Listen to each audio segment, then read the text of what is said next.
Y a-t-il de nos jours une femme qui se passe des lieux et espaces de manicure et de pédicure?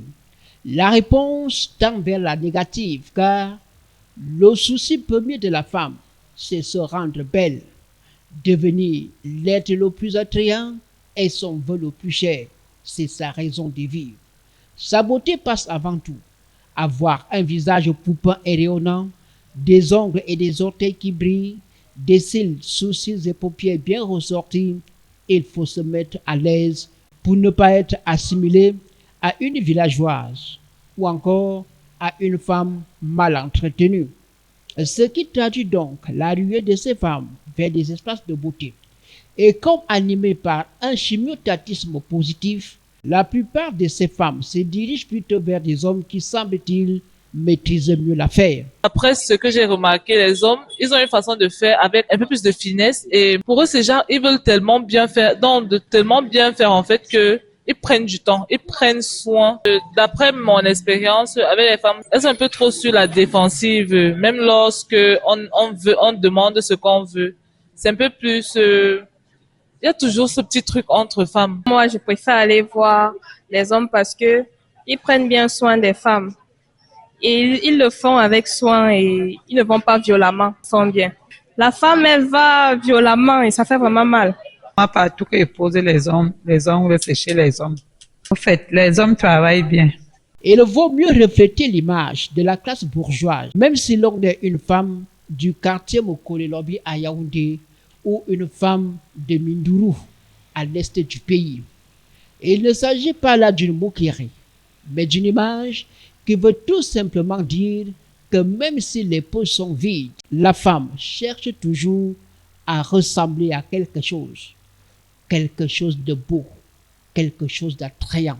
Pour la gente féminine, la face doit toujours être correcte, briller à tout moment, que l'on soit au deuil, au mariage, à l'église ou au marché.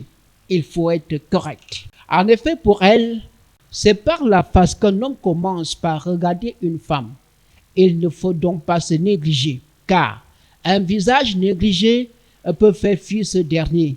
Et celui qui est attrayant peut être source de bonheur ou alors attirer des ondes positives. L'activité se fait avec beaucoup de prudence et de maestria. Et l'on sait où trouver le bon matériel de travail. Oui, j'ai les grossistes ici derrière le marché. Oui, on nous fournit les matériels chaque jour.